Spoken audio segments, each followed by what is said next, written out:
Santiago Niño, buenas tardes. Carlas, buenas tardes. ¿Qué tal, Santiago? Pocas semanas tenemos un asunto tan claro para arrancar este espacio en el que intentamos cuadrar los números, que no siempre es sencillo. El gobierno de Andorra, en fin, para que no lo sepa, simplemente actualizamos los datos, intervino ayer la banca privada de Andorra, luego el Banco de España intervino el Banco Madrid, que es propiedad de BPA, y todo esto arranca, ahí está parte de la noticia, yo creo, de un informe del Tesoro de Estados Unidos, que define a este banco, a la banca privada de Andorra, como una preocupación de primer orden en materia de blanqueo de capitales y de algunos detalles, en fin, realmente curiosos. A ver, antes de entrar en materia, bueno, el gobierno andorrano, la responsable, la directora del Instituto Nacional de Finanzas, ha hablado hoy, ha criticado algo de la poca precisión del informe norteamericano, por ejemplo. Nota pública en la que se dicen muchas cosas graves, ¿no?, como vosotros indicabais, pero al mismo tiempo es muy imprecisa. Por lo tanto, hasta que no tengamos precisiones concretas, es difícil tomar otras actuaciones. Ya, luego otra declaración un poco así de carril, ¿no?, que este asunto no pone en duda la solvencia y la tal, el prestigio de la banca andorrana. Para mí está claro que no hay que poner en duda la banca andorrana como conjunto, porque la FinCEN haya publicado una nota respecto a potenciales malas prácticas en materia de prevención de blanqueo por parte de una entidad es una cosa concreta y focalizada en una entidad. El resto de entidades en ningún momento se puede poner en duda su buena práctica, su solvencia y su liquidez. Bueno, son un poco, Santiago, yo creo que toca hacerlas, pero declaraciones un poco de carril. Pero claro, entre las muchas preguntas que suscita esta historia, la primera es, o sea, ¿se interviene el banco de un país a instancias de una institución de otro país? ¿Esto cómo lo leemos? Bueno, a ver, en esta historia, de entrada, Carlas, llevamos 24 horas, aún no, con esta película. Sí. Nos falta toneladas de información. En fin, yo la composición del lugar que me he ido haciendo a lo largo del día es la siguiente.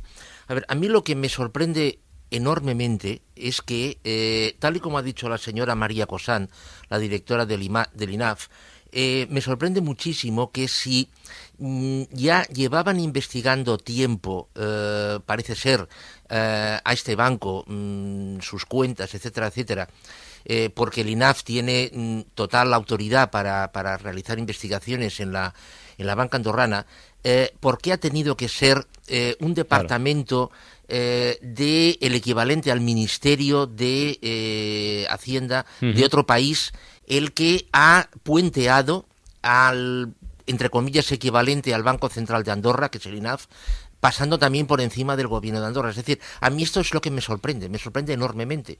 Entonces, claro, a mí lo que me lleva a pensar es, el Departamento del Tesoro de Estados Unidos informó a Andorra de que iba a hacer estas declaraciones o no le informó, porque si no le informó, para mí estamos delante de un caso gravísimo, y lo digo con todas las palabras, gravísimo, de interferencia en la autonomía de un Estado independiente como es Andorra.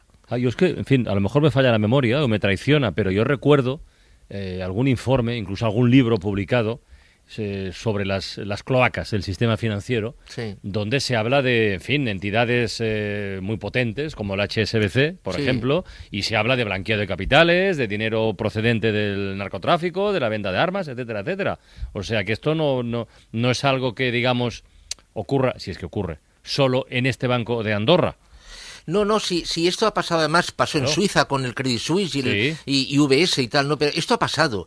Pero yo insisto, a mí lo que me sorprende es que sin tener ninguna noticia, absolutamente ningún dato previo por parte del INAF andorrano, apareciese esta nota, una nota, es cierto, como dice la señora Cosán, que es muy imprecisa, pero claro, cuando en un mismo documento se junta Departamento del Tesoro de Estados Unidos, se junta la palabra crimen y se junta la palabra lavado, además estamos hablando de 2.000 millones, Carlas, es mucho dinero. Hasta ahora, o sea, es decir, ¿por qué el gobierno de Andorra o bien el INAF no ha salido al paso, si tenía estas investigaciones y por otra parte sabía o sospechaba o había recibido la información que el Departamento del Tesoro estadounidense estaba detrás de ese tema, porque no salió a la luz. Es decir, dicho con otras palabras, yo pienso que ese comunicado tenía que haberlo hecho el INAF, no el Departamento del Tesoro de Estados Unidos. ¿Tú crees que está en juego incluso la propia supervivencia de Banca Privada de Andorra? Bueno, a ver, Carlas, Banca Privada de Andorra, y este dato va a sonar, esto es aproximadamente el 20% de la banca de Andorra. Ya. O sea, en Andorra hay 5 bancos. En consecuencia, si un banco no se aclara muy rápidamente lo que pasa con él, el 20% de la banca de Andorra va a estar bajo sospecha. A ver, lo que yo haría si tuviera autoridad para poder hacer cosas, entrar a muerte en este banco y aclarar con luz y taquígrafos todo lo que haya que aclarar, y con la prensa encima para que dé fe de que todo queda limpio. Porque, a ver, Carlos, con la banca tú sabes lo que pasa. Es decir, el activo principal que tiene un banco es la confianza. Claro. Si la confianza se pierde, mal asunto, mal asunto. Y extrapolo lo que digo de la Banca Privada de Andorra al Banco de Madrid, que como sabemos es la contraparte en España de la Banca Privada de Andorra. Bueno, a la espera de cómo termine esta historia realmente llamativa, de la que, decía Santiago, no han pasado ni 24 horas, noticia que nos llegaba desde Andorra, comentemos algún otro dato económico, alguna otra noticia que Santiago Niño tiene interés en desmenuzar. Me parece muy, muy, muy oportuna, Santiago, esa manera de explicar la desigualdad que has elegido. Si en España hubiese solo 3 habitantes... Sigue tú. Es una buena manera de entender eso. Si en España hubiese solamente 3 habitantes, un habitante ostentaría más o menos las 3/4 partes de la riqueza de España, y 2 personas la 1/4 parte restante. Pues ya está, ¿no? Esta es la pura realidad. Claro, ¿qué es lo que pasa? Por eso estamos en el puesto 21 de 28 países en el índice de justicia de la Unión Europea. Sí, exactamente. A ver, hay una cosa, ya que has sacado el tema, Carlas, que ya lo hemos tratado otras veces, pero me gustaría que quedara muy claro, para que no haya confusiones. A ver, ayer Funcas, digo ayer Funcas porque ha sido la última, es decir, mañana saldrá otro, ¿no?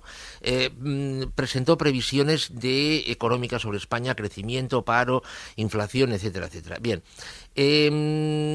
estamos todos, todas estas instituciones están alrededor del 2,5, 2,6% de crecimiento. Es decir, la pregunta es, ¿España puede crecer el 2,5 o el 2,6%, como ha dicho Funcas, en el 2015 y el 2,6% en el 2016? La respuesta es que sí, que tal vez sea posible. ¿Cuál es el problema? El problema es que este crecimiento está siendo escindido, fraccionado y sesgado. Es decir, están creciendo unas partes, unas zonas, unas placas de España, unos individuos, unas personas, y otros están totalmente marginados. Es decir, a la vez que este crecimiento es posible que se produzca, y lo digo abiertamente, a la vez el 27% de la población española está en riesgo de pobreza. Es decir, esta es una realidad que, claro, ¿y por qué está en riesgo de pobreza? Evidentemente porque el paro no baja, porque, en fin, etcétera, etcétera, ¿no? Entonces, esta es una realidad que es terrible. O sea, es decir, lo peor que le puede pasar a un país es que haya una parte baja de la sociedad que sea pobre. O sea, esto es lo peor.